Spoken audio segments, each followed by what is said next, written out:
মানে জেলায় সম্মিলিত করছেন এবং জেলার প্রোগ্রাম করা হচ্ছে। তো কদিন আগে যুবদের সম্মেলন হলো সাফল্যের সঙ্গে।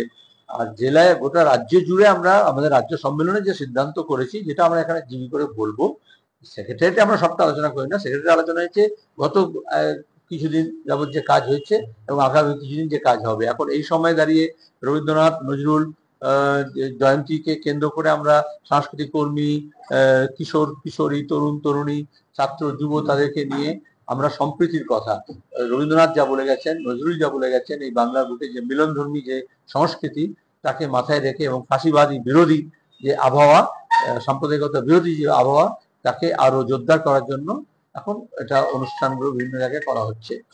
তার পাশাপাশি দাঁড়িয়ে আগামী 9 জুলাই তোমার গিয়ে সমস্ত ট্রেড ইউনিয়ন সংগঠনগুলো মিলে তারা সাধারণ ধর্মঘট ডেকেছে, যেখানে লেবার কোডের প্রশ্ন আছে, যেভাবে শ্রমিকদের অধিকার কেড়ে নেওয়া হচ্ছে, মজুরির প্রশ্ন আছে, কৃষকদের যেভাবে উচ্ছেদ করা হচ্ছে, তাদের সার থেকে আরম্ভ করে কৃষি সরঞ্জামের যে দাম বাড়ানো হয়েছে, ফসলের দাম তারা পাচ্ছে না, যেভাবে আলু চাষিরা ক্ষতিগ্রস্ত হয়েছে, যেভাবে সবজি চাষিরা ক্ষতিগ্রস্ত হচ্ছে, যেভাবে এখন আম চাষিরা ক্ষতিগ্রস্ত হচ্ছে, যেভাবে পাট চাষিরা ক্ষতিগ্রস্ত হয়েছে।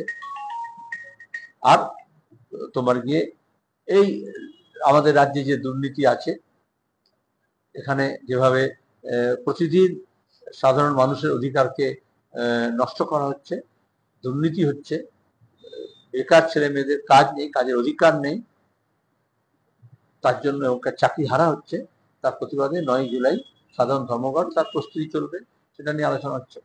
উত্তরবঙ্গে এইমস হবে না, কে বারণ করেছিল? সর্বাধিক প্রকল্প ছিল, কেন হয় না? কেন এখানে উচ্চ শিক্ষার জন্য আরো তোমার যে টেকনোলজি, আইন, ফাইন আর্টস, তার জন্য কেন্দ্রীয় সরকার কেন ন্যাশনাল ইনস্টিটিউট তৈরি করছে না? উত্তরবঙ্গে করেছে ডেভেলপমেন্ট মানে তো তাই, সেটা শুধু ভূমি নয়।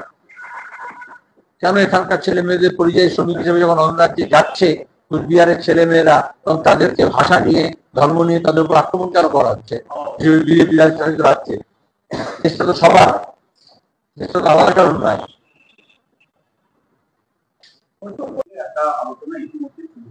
না যাওয়াই উচিত, এমনকি যারা বিজেপি ট্রেড ইউনিয়ন করে সমর্থন করে তাদেরও যাওয়া উচিত নয়, যায়নি। কারণ আপনাদের মনে আছে গত নির্বাচনের আগের নির্বাচনে এসে বড় বড় কথা বলেছিলেন, উনি বলেছিলেন, নির্মলা সীতারামন বলেছিলেন চায়ের সমস্যা নিয়ে, চা বাগানের সমস্যা নিয়ে, রুগ্ন চা বাগান নিয়ে, চায়ের মজুরি নিয়ে, চায়ের শিল্পকে আরো উন্নত করার প্রশ্নে, উত্তরবঙ্গের অন্যান্য যা যোগাযোগ ব্যাপারে যা বলেছিলেন, কিন্তু এটা টি এর ব্যাপারে বিশেষজ্ঞ বলেছিলেন। এটা নিয়ে মুখ্যমন্ত্রী, প্রধানমন্ত্রী কেউ কম যায়নি, দুজনের মধ্যে কম্পিটিশন হয়েছিল যে কে কত চা শিল্পকে বাঁচানোর জন্য, চা শ্রমিককে বাঁচানোর জন্য কত কাজ করবে। তারপর সব ভোগা, কিচ্ছু করেনি, ধোকা হয়েছে। সব অংশের মানুষ আস্তে আস্তে বুঝবেন, চা সঙ্গে যুক্ত যারা আছেন তারা যদি বোঝেন যে এটা ধোকা হয়েছে, শুধু ফাঁকা আওয়াজ আছে মুখ্যমন্ত্রী, প্রধানমন্ত্রীর, আসলে কাজের কাজ কিছু হয়নি, সেটা ভালো মঙ্গল। স্থানীয় নেতৃত্ব মানে আলিপুরদুয়ারের স্থানীয় নেতৃত্বকে সভা থেকেই বলতে শোনা গেছে যে সামনে আসুন, লোক চেয়ার ভরা, এরকম একটা পরিস্থিতি তৈরি হয়েছে। খারাপ আবহাওয়ার জন্য হতে পারে, আর নাহলে প্রধানমন্ত্রীর একটু আবহাওয়া খারাপ হয়েছে, যদিও মিডিয়ায় তো ব্যাপক হই হই হই করছে, কিন্তু যেভাবে ট্রাম্পের কাছে আমাদের দেশ নথি স্বীকার করলো, পাকিস্তান এবং ভারত হাইফেনেটেড এক হয়ে গেল, ভারত আর পাকিস্তান। ট্রাম্প বললেন, হে ফেলোজ কাম, আমরা বিজনেস দেবো, ব্যবসা দেবো, আদানি আম্বানি ব্যবসার জন্য, যেভাবে মেনে নিল সবটা। আমরা যখন বলছিলাম যে যুদ্ধ ছাড়াও অন্যান্য রাস্তা আছে, তখন তারা শোনেনি, কিন্তু যখন ট্রাম্প বললো তো শুনে নিল।